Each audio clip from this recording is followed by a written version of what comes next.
Be at Harlows September 1st, retro reunion. That's the bottom line. Cool. Rodney, I have one question. What happened to all these clubs? Was there something that made them go out of business, or what happened? Well, They changed this up. No, the bottom line is actually the majority of us club developers that ran the clubs actually grew up and quit doing drugs or alcohol or anything else. Yeah, but Got straight jobs. But more importantly, we actually used, in the old days, we used to police ourselves. If you were too drunk to drive, we'd drive you home, stay at somebody's house, have fun. Next thing you know, they're cracking down on the door, IDs, DUIs, alcohol, left and right. And then they also started doing stupid laws where you can't stay open past midnight or 1 or anything else. You had to have a license and pay a fee. So it just basically got too expensive, too annoying, and just too political and too silly. Yeah, good old government regulation. That's they too realized bad. we were making money and they couldn't figure out how to tax it.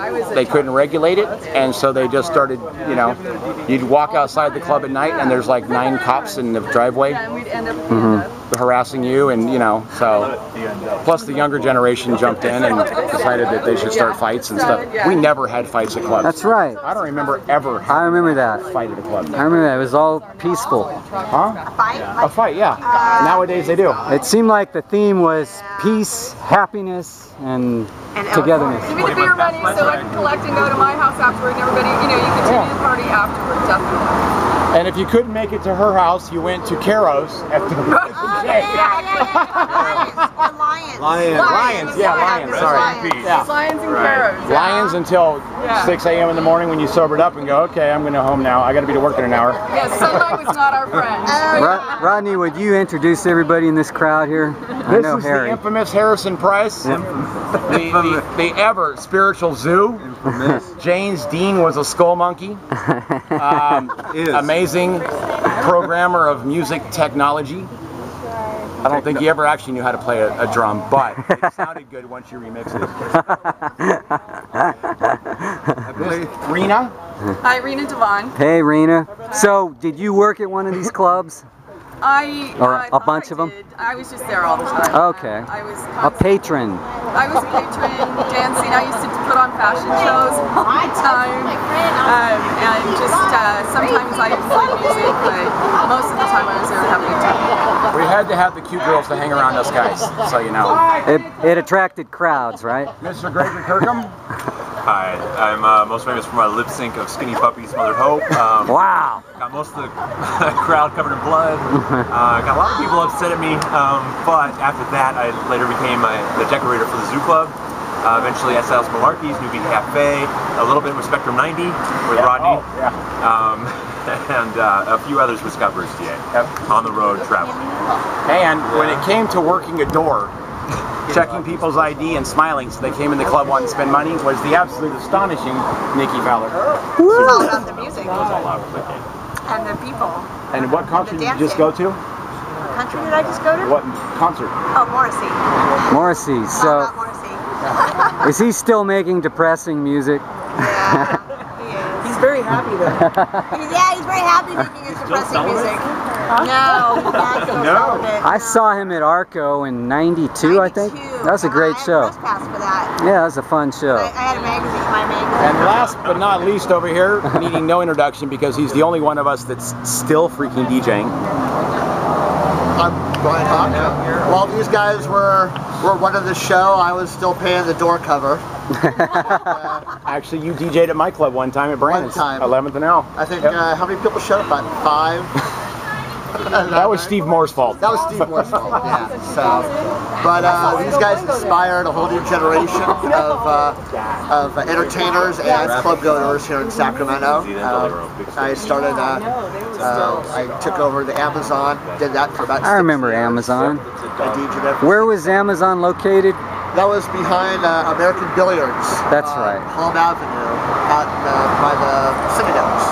That's right. Yeah, I did that for about 6, 7 years, and then after that, I got hired by the Wands, you know, from Barcode and The Rage, and I did the Asylum. And I'm still doing the Asylum for about 20 years. It's still going on. So you're good buds with Mason then, right? Yeah. Well, I've known all those guys for quite a while. So, yeah, the Asylum is actually the longest running goth industrial club in Sacramento. What were the years that it ran? I think it opened up in '93. It started in '93, so yeah, it's going on 20 years. Wow, He's that's the only awesome. one left of us who still has clubs running, still DJing. Oh yeah. Well, Eddie. Oh no, Eddie and David yeah. X. So out of all these DJs, you know, David X, Eddie Abdul, and yourself, I mean, who was the best?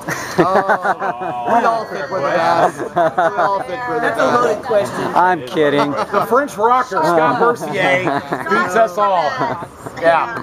It just seems like the name David X comes up constantly. Because he was on the radio and he definitely publishes, he definitely gets around a lot. Yeah. And actually, I hear him every day on the radio. He does a lot of commercials for Intercom. That's right. He tries to disguise his voice, but I can tell his distinct voice every day. So. In a nutshell, what's the secret to beat mixing? Oh, God. I guess I can give you that one. Good meter. Just remember, they're drunk. They don't even have any clue. Exactly. Alcohol. The more alcohol you have, the better it sounds. Drink specials, $2 kamikazes. Can you make any two records blend together? Yes. Okay, you might not be able to sound good. But you can. I'm just wondering, because then doesn't that open the door for any local music to just fit into the mix? It can, and that's what nowadays I think a lot of successful clubs play a little bit of everything. I know for a fact that some DJs can truly mix anything. Sean and Jeff at the Rage on a Saturday night, and it was, you get free drinks on the house if you can bring an album that Eddie Abdul can't mix, and I brought Artie Shaw and the Boston Pops. My dad would love that. I threw it down right in the middle of a Duran Duran mix, and I went, mix that, bitch. And he did, and I went, oh shit. Wow. And I know Sesame Street mixes in, because I remember that Sesame Street song. I remember one night he mixed Vanilla Ice, Ice Ice Baby with a polka song. He did Ice Ice Baby with a polka song. Eddie is amazing.